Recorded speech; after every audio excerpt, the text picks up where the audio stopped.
आप श्री शिव महापुराण कथासार का श्रवण कर रहे हैं। रुद्र संहिता पार्वती खंड। पार्वती खंड के प्रथम अध्याय में पितरों की कन्या मेना के साथ हिमालय के विवाह का वर्णन हुआ है। देवताओं के आग्रह करने पर पितरों ने अपनी कन्या मेना का विवाह विधिपूर्वक हिमालय के साथ कर दिया। पितरों की 3 कन्याओं का वृतांत। ब्रह्मा जी के पुत्र दक्ष को 60 कन्याएं हुई। उनमें से एक स्वधा नाम की कन्या का विवाह उन्होंने पितरों के साथ कर दिया। स्वधा की 3 पुत्रियां थीं। ये पितरों की मानसिक पुत्रियां थीं। इनका जन्म माता के गर्भ से नहीं, उनके मन से हुआ था। ये तीनों बहनें भगवान विष्णु के निवास स्थान श्वेत द्वीप में उनका दर्शन करने के लिए गईं। वहां उनका दर्शन कर वे वहीं ठहर गईं। उसी समय ब्रह्मा जी के पुत्र सनत कुमार वहां पहुंच गए। वहां उपस्थित सभी ने खड़े होकर सनत कुमार का स्वागत किया, परंतु ये तीनों बहनें बैठी रह गईं। इससे नाराज होकर सनत कुमार ने इन तीनों को शाप दे दिया। बाद में तीनों द्वारा स्तुति करने पर सनत कुमार ने प्रसन्न होकर वरदान भी दिया और कहा कि तुम तीनों में ज्येष्ठ कन्या मेना हिमालय की पत्नी बनेगी, जिससे पार्वती का जन्म होगा। दूसरी धन्या नाम वाली कन्या राजा जनक की पत्नी होगी, जिससे सीता का जन्म होगा। तीसरी कन्या कलावती वृषभान की पत्नी होगी, जिससे राधा नाम की कन्या का जन्म होगा। पार्वती भगवान शिव की पत्नी बनेंगी, सीता भगवान राम की पत्नी बनेंगी और राधा भगवान कृष्ण को प्राप्त करेंगी। इस प्रकार शाप के ब्याज से दुर्लभ वरदान देकर सनत कुमार मुनि भाइयों सहित अंतर्धान हो गए। ब्रह्मा जी नारद जी से कहते हैं, हे नारद, मेना के साथ हिमालय का विवाह होने के अनंतर श्री विष्णु आदि समस्त देवता और महात्मा मुनिगण गिरिराज हिमालय के पास गए तथा हिमालय को जगदम्बा भगवती सती के दक्ष यज्ञ में शरीर त्यागने की कथा सुनाई और निवेदन किया कि यदि वे सती पुनः तुम्हारे घर में प्रकट हो जाएं, तो देवताओं का महान लाभ हो सकता है। देवताओं की यह बात सुनकर गिरिराज हिमालय मन ही मन प्रसन्न होकर बोले, प्रभो, ऐसा हो तो बड़े सौभाग्य की बात है। तदनंतर वे देवता उन्हें बड़े आदर से उमा को प्रसन्न करने की विधि बताकर स्वयं भगवती उमा की शरण में गए और श्रद्धापूर्वक उनकी स्तुति करने लगे।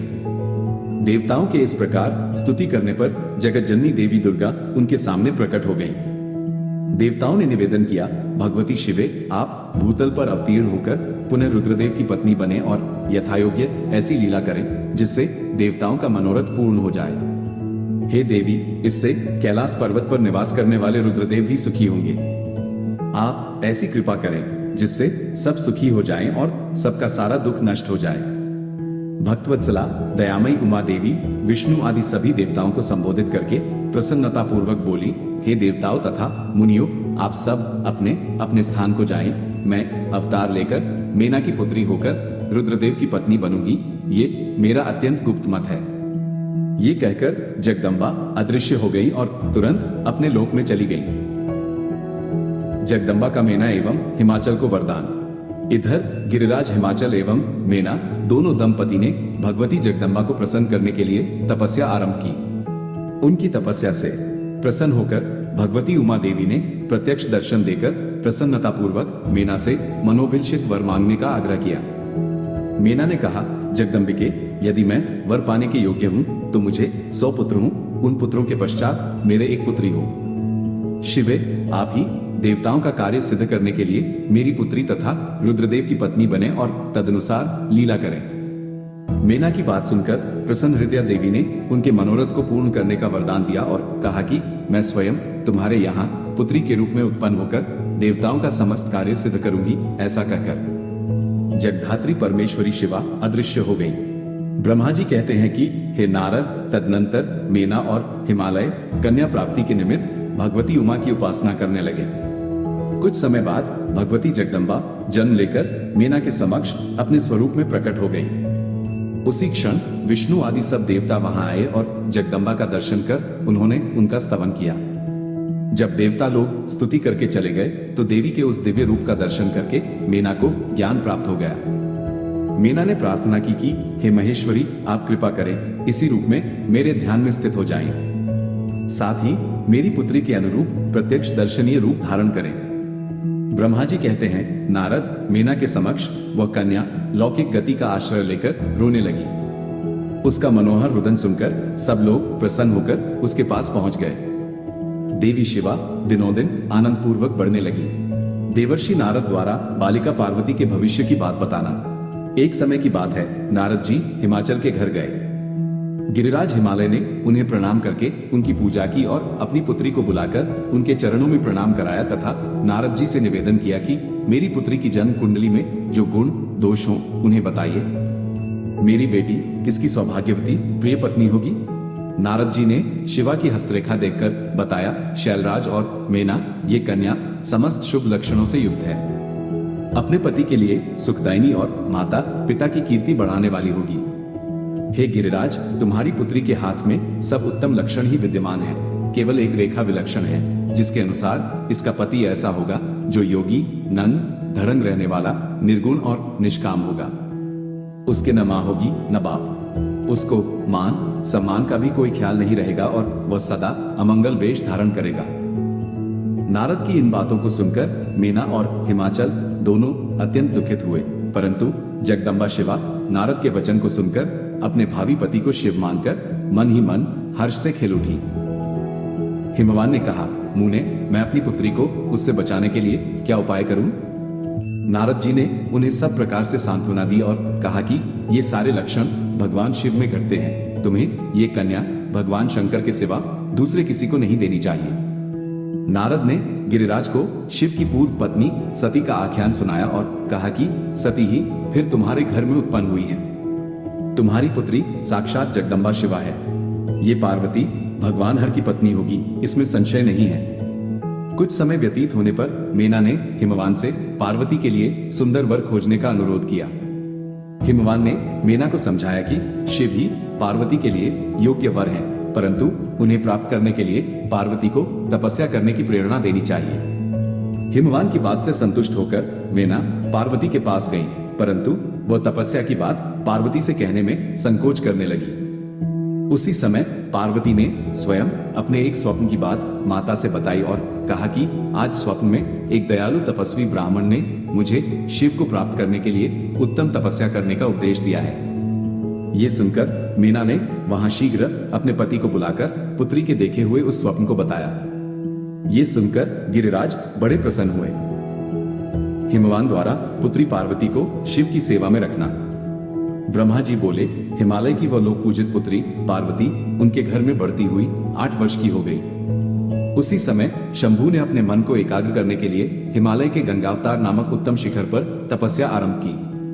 तदनंतर गिरिराज हर्षित होकर अपनी पुत्री के साथ भगवान हर के समीप गए और शंभू से प्रार्थना की कि मेरी पुत्री आपकी सेवा करने के लिए बड़ी उत्सुक है, अतः आप अपनी सेवा के लिए इसे आज्ञा दीजिए।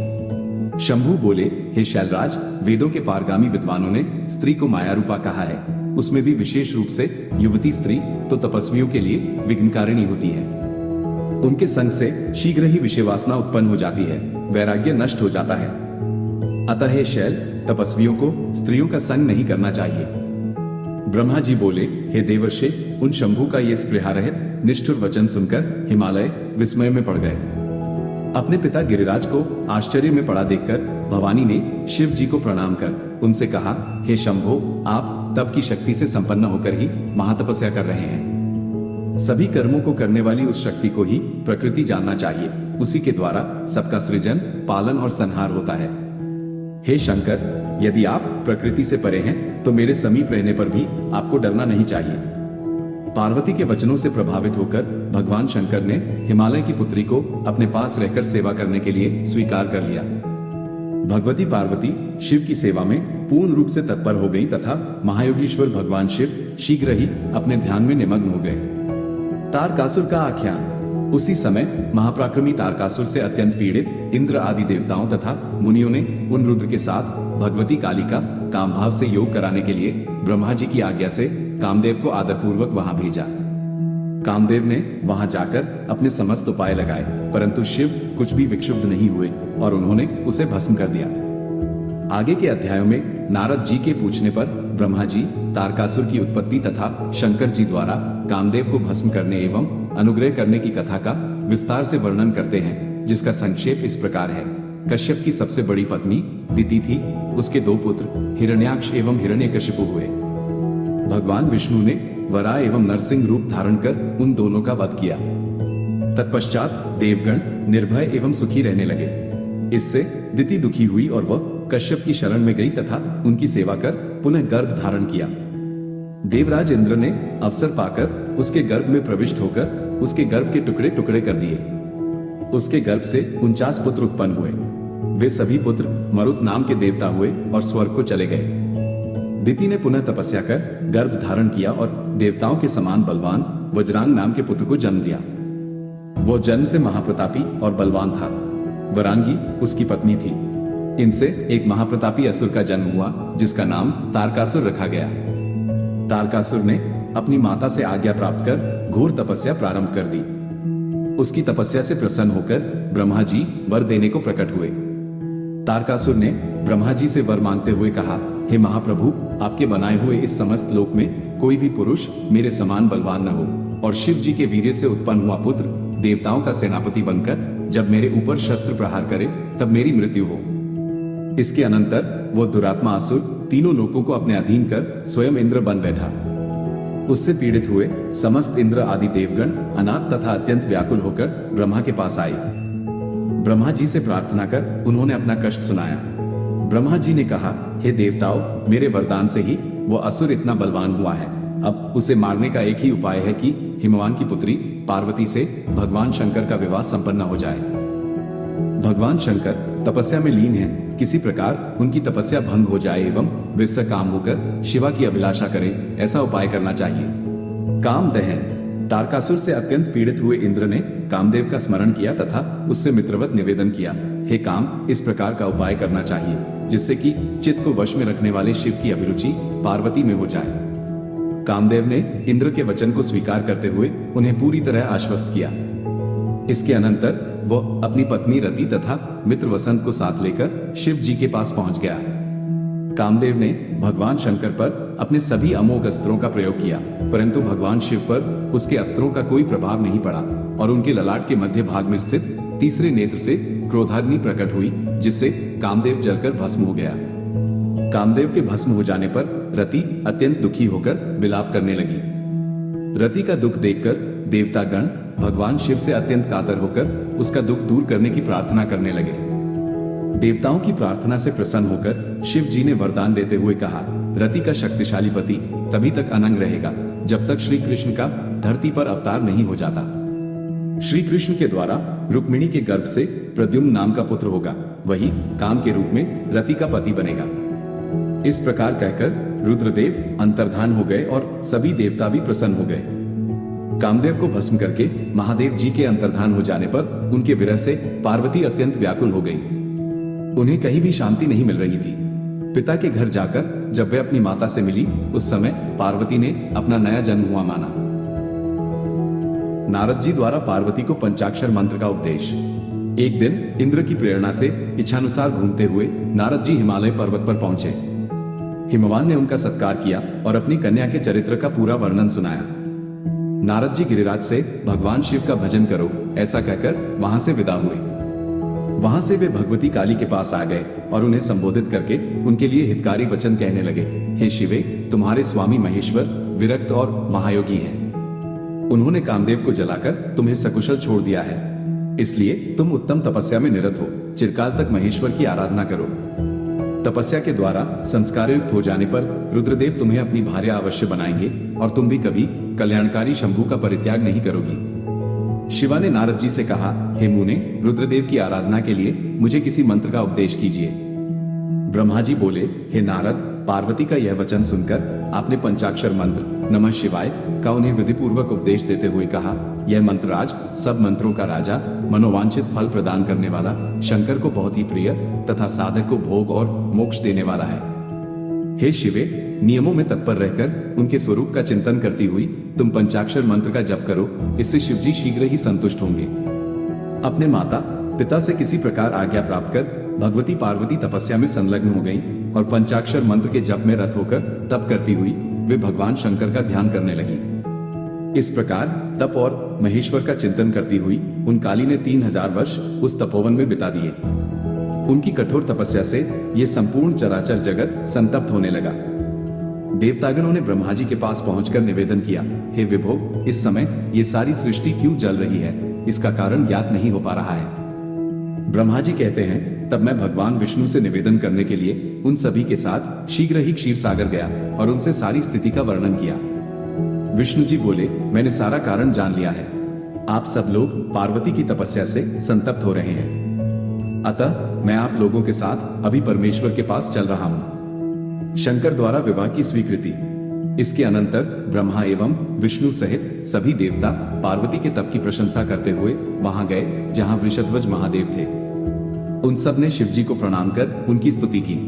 तब वहां नंदकेश्वर ने भगवान शिव से कहा, हे प्रभु, देवता और मुनि संकट में पड़कर आपकी शरण में आए हैं। नंदी के इस प्रकार सूचित करने पर भगवान शंभु ने अपने आप समाधि से विरत होकर विष्णु, ब्रह्मा एवं देवताओं से आने का कारण पूछा।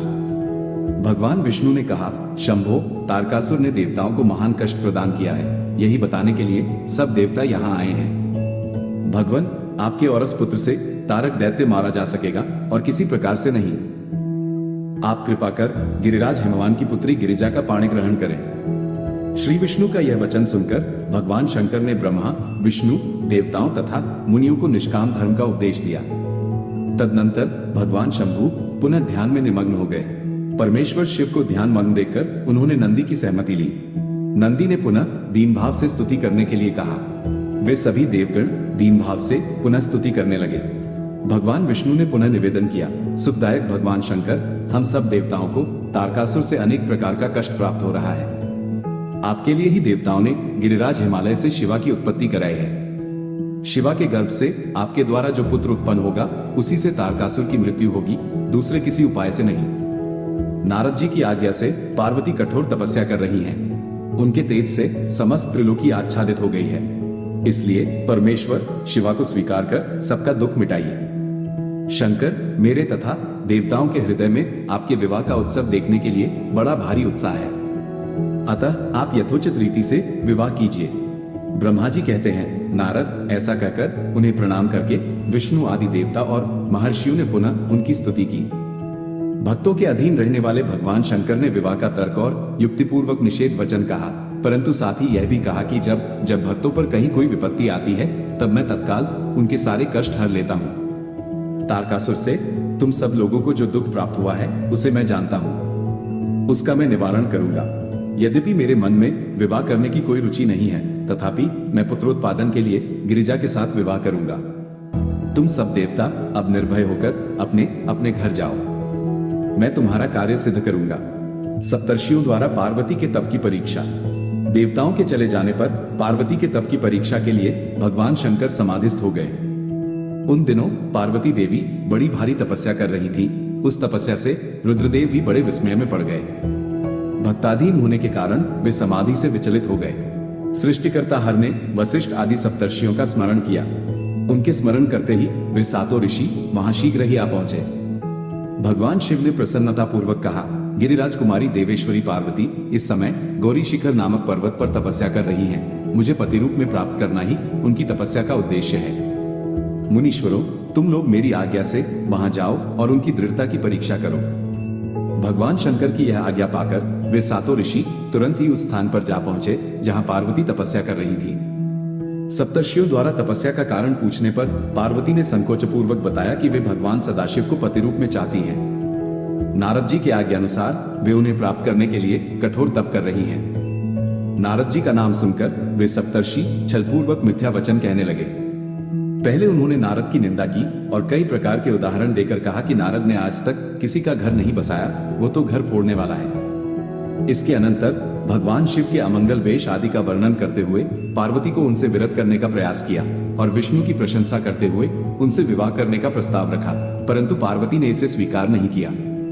शिव की महिमा का वर्णन करते हुए वे बोली, शिव परब्रह्म एवं विकार रहित हैं। वे भक्तों के लिए ही शरीर धारण करते हैं। वे सदाशिव प्रभु, निर्गुण, माया रहित एवं विराट हैं। हे ब्राह्मणों, यदि शंकर मेरे साथ विवाह नहीं करेंगे तो मैं सर्वदा अविवाहित रहूंगी। ये कहकर और उन मुनियों को प्रणाम करके वे पार्वती मौन हो गई। तदनंतर ऋषियों ने भी पार्वती का दृढ़ निश्चय जानकर उनकी जय जयकार की और उन्हें उत्तम आशीर्वाद प्रदान किया। इसके अनंतर वे ऋषिगण शिवलोक पहुंचकर भगवान सदाशिव को संपूर्ण वृतांत निवेदन कर अपने अपने लोक को चले गए। शंकर द्वारा वृद्ध ब्राह्मण के रूप में पार्वती की परीक्षा। उन सप्तर्षियों के चले जाने पर प्रभु शिव ने स्वयं पार्वती के तप की परीक्षा लेने की इच्छा की। वे एक बूढ़े ब्राह्मण ब्रह्मचारी का वेश धारण कर तपस्या में रत भगवती पार्वती के पास पहुंचे। उन्होंने पार्वती से पूछा, तुम कौन हो और किसकी कन्या हो? इस निर्जन वन में रहकर इतनी कठिन तपस्या क्यों कर रही हो? पार्वती ने अपना परिचय देते हुए ब्रह्मचारी को अपना पूर्ण वृतांत सुनाया तथा कहा कि बहुत समय तक कठोर तपस्या करने के बाद भी मुझे मेरे प्राण वल्लभ सदाशिव प्राप्त नहीं हुए, इस कारण अब मैं अग्नि में प्रवेश करूंगी। इस प्रकार कहकर पार्वती जी ब्रह्मचारी द्वारा निषेध करने पर भी अग्नि में प्रवेश कर गई, परंतु उसी समय अग्नि चंदन के समान शीतल हो गई। ब्रह्मचारी ने पार्वती से फिर पूछा, तुम अपनी तपस्या का कारण सत्य सत्य बताओ। पार्वती जी ने कहा, मैंने मन वचन और कर्म से शंकर जी को ही पतिभाव से वरण किया है। मन की उत्सुकतावश मैं ये कठोर तप कर रही हूँ। उस ब्राह्मण ब्रह्मचारी ने पार्वती की बात सुनकर भगवान शंकर की घोर निंदा करनी प्रारंभ कर दी। शंकर को अवगुणों की खान सिद्ध करने का प्रयास करते हुए पार्वती को उनसे विरत होने का बार बार परामर्श दिया। उस ब्राह्मण के इस प्रकार के वचन सुनकर पार्वती कुपित मन से शिव निंदक ब्राह्मण से बोली, आप ब्रह्मचारी का रूप धारण कर मुझे छलना चाहते हैं, इसीलिए कुतर्क से भरी हुई बातें मुझसे कह रहे हैं। वे सदाशिव निर्गुण ब्रह्म हैं और कारणवश सगुण हो जाते हैं। जो 7 जन्मों का दरिद्र हो तो वह भी यदि शंकर की सेवा करे तो उसे लोक में स्थिर रहने वाली लक्ष्मी की प्राप्ति होती है। जो पुरुष शिव तत्व को न जानकर शिव की निंदा करता है उसका जीवन पर्यंत संचित किया हुआ पुण्य भस्म हो जाता है। वे सज्जनों के प्रिय निर्विकारी प्रभु मेरे तो सर्वस्व हैं और मुझे अत्यंत प्रिय हैं। उन महात्मा सदाशिव की ब्रह्मा विष्णु भी किसी प्रकार समता नहीं कर सकते। इस प्रकार कहती हुई वे गिरिराज पुत्री मौन हो गई और निर्विकार चित्त से शिव जी का ध्यान करने लगी। उन शिव ने जैसा पार्वती ध्यान कर रही थी उसी प्रकार का अत्यंत सुंदर रूप धारण कर उन्हें दर्शन दिया और पुनः पार्वती से वे शिव कहने लगे, हे दृढ़ मन वाली, मैंने तुम्हारी अनेक प्रकार से परीक्षा की, मेरे इस अपराध के लिए क्षमा करो। मैंने तुम्हारी जैसी पतिव्रता सती त्रिलोक में कहीं नहीं देखी। हे शिवे, मैं सर्वथा तुम्हारे अधीन हूँ, तुम अपनी कामना पूर्ण करो। भगवान सदाशिव का वचन सुनकर और उनके परम आनंदकारी रूप का दर्शन कर पार्वती जी परम आनंदित हो गईं। इसके अनंतर पार्वती जी अपने घर के लिए प्रस्थान कर गईं, वहां उनका पूर्ण स्वागत हुआ। माता मेनका पार्वती को पाकर विह्वल हो गईं। घर में नित्य गान और उत्सव होने लगे। इसी बीच भगवान सदाशिव एक नट का रूप धारण कर वहां पधारे और अद्भुत लीलाओं का प्रदर्शन किया। मेनका नट की लीलाओं से प्रसन्न होकर रत्नों से भरपूर उपहार उस नट के लिए लेकर आई। उस विलक्षण नट ने इसे स्वीकार नहीं किया और इसके बदले शिवा की याचना की। ये सुनकर मेनका अत्यधिक कुपित हो गई और नट को वहां से हटाने का प्रयास किया। नट रूपी भगवान शंकर अपने स्थान पर आ गए। देवताओं की प्रेरणा से भगवान शंकर पुनः वैष्णव ब्राह्मण के वेश में हिमवान के यहाँ पधारे और शिव की निंदा करते हुए उनके दोषों का वर्णन किया।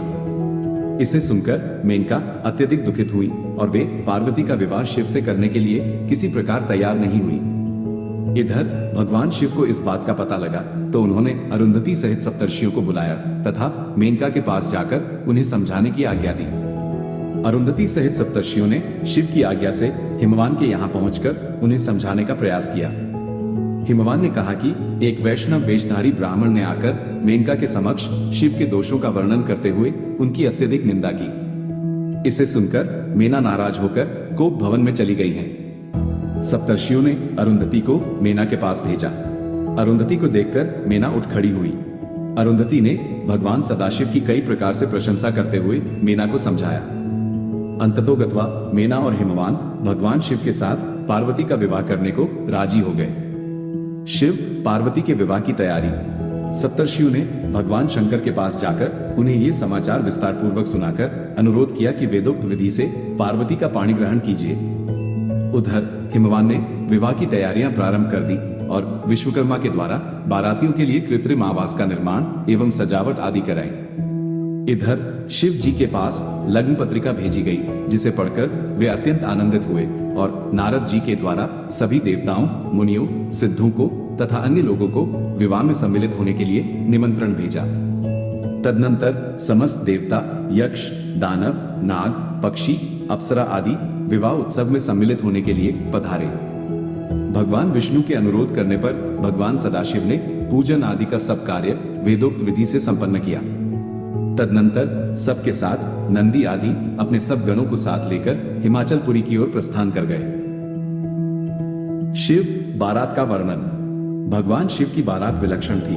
बारात में वाहनों पर विराजित, खूब सजे धजे, बाजे गाजे के साथ पताकाएं फहराते हुए वसु आदि गंधर्व, मणिग्रीवा आदि यक्ष, देवराज इंद्र, भृगु आदि मुनीश्वर, ब्रह्मा तथा भगवान विष्णु सबकी टोलियां अलग अलग चल रही थी। इनमें से प्रत्येक दल के स्वामी को देखकर मीना पूछती थी कि क्या यही शिव हैं? नारद जी कहते, ये तो शिव के सेवक हैं। मीना ये सुनकर बड़ी प्रसन्न होती और मन में सोचती कि जब उनके सेवक ही इतने सुंदर हैं, तो इनके स्वामी शिव तो पता नहीं कितने सुंदर होंगे। इसी क्रम में भगवान रुद्रदेव की परम अद्भुत सेना भी वहां आ पहुंची, जो भूत प्रेत आदि से संयुक्त तथा नाना गणों से संपन्न थी। इनमें किन्हीं के मुंह टेढ़े थे तो कोई अत्यंत कुरूप दिखाई देते थे, कोई बड़े विकराल थे, कोई लंगड़े थे तो कोई अंधे। गणों में से कितनों के तो मुंह नहीं थे तो बहुतों के बहुतेरे मुख थे। इस तरह सभी गण नाना प्रकार की वेश भूषा धारण किए थे। उन असंख्य भूत प्रेत आदि गणों को देखकर मीना तत्काल भय से व्याकुल हो गई।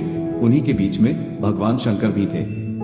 वे वृषभ पर सवार थे। उनके 5 मुख थे, प्रत्येक मुख में 3 नेत्र थे और सारे अंग में विभूति लगी हुई थी। मस्तक पर जटाजूट और चंद्रमा का मुकुट, आंखें भयानक और आकृति विकराल थी। ये कैसा विकृत दृश्य है, मैं दुराग्रह में फंसकर मारी गई। इस प्रकार कहकर मीना उसी क्षण मूर्छित हो गई। थोड़ी देर में चेत होने पर वे क्षुब्ध होकर अत्यंत विलाप एवं तिरस्कार करने लगी। उसी समय भगवान विष्णु भी वहां पधारे और उन्होंने अनेक प्रकार से मीना को समझाते हुए शिव के महत्व का वर्णन किया। मीना ने शिव के महत्व को स्वीकार करते हुए श्री हरि से कहा, यदि भगवान शिव सुंदर शरीर धारण कर लें तो मैं उन्हें अपनी पुत्री दे सकती हूँ। ब्रह्मा जी ने नारद जी से कहा कि उसी समय तुमने भगवान विष्णु की प्रेरणा से भगवान शंकर के पास जाकर उन्हें स्तोत्रों द्वारा प्रसन्न किया। तुम्हारी बात सुनकर शंभु ने प्रसन्नता पूर्वक अद्भुत, उत्तम एवं दिव्य रूप धारण कर लिया। भगवान शिव का मंगलमय वरवेश।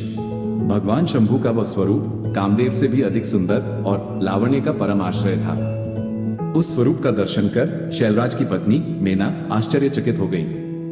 वहां उपस्थित सभी पुरवासिनियां भगवान शंकर का वह मनोहर रूप देखकर सम्मोहित हो गईं। हिमाचल की पत्नी मीना भी शंभु की आरती उतारने के लिए हाथ में दीपकों से सजी हुई थाली लेकर सभी ऋषि पत्नियों तथा अन्य स्त्रियों के साथ आदरपूर्वक द्वार पर आईं। विवाह का सब कार्य विधि विधान से संपन्न हुआ। एक ब्राह्मण पत्नी द्वारा पार्वती को पातिव्रत्य धर्म का उपदेश। सप्तर्षियों के आग्रह करने पर मीना पार्वती को विदा करने के लिए उद्यत हुई। उन्होंने विधि पूर्वक वैदिक एवं लौकिक कुलाचार का पालन करते हुए राजोचित श्रृंगार कर पार्वती को विभूषित किया। तत्पश्चात मीना के मनोभावों को जानकर एक सती साध्वी ब्राह्मण पत्नी ने गिरिजा को उत्तम पातिव्रत की शिक्षा प्रदान की। ब्राह्मण पत्नी बोली, गिरिराज किशोरी, संसार में पतिव्रता नारी ही धन्य है। पतिव्रता सब लोगों को पवित्र करने वाली और समस्त पापराशियों को नष्ट कर देने वाली है। श्रुतियों और स्मृतियों में पातिव्रत धर्म को महान बताया गया है। इसको जैसा श्रेष्ठ बताया जाता है वैसा दूसरा धर्म नहीं है। पातिव्रत धर्म की शिक्षा यहाँ विस्तार से दी गई है। इसके अनंतर भगवती शिवा की विदाई का मार्मिक वर्णन हुआ है। शिवा ने समस्त गुरुजनों को, माता पिता को, पुरोहित और ब्राह्मणों को, भौजाइयों और दूसरी स्त्रियों को प्रणाम करके यात्रा प्रारंभ की। सबने शिवा को आशीर्वाद प्रदान किया। ब्रह्मा जी कहते हैं, तात इस प्रकार मैंने परम मंगलमय शिव विवाह का वर्णन किया। ये शोकनाशक, आनंददायक तथा धन और आयु की वृद्धि करने वाला है। इस प्रकार रुद्र संहिता का पार्वती खंड पूर्ण हुआ।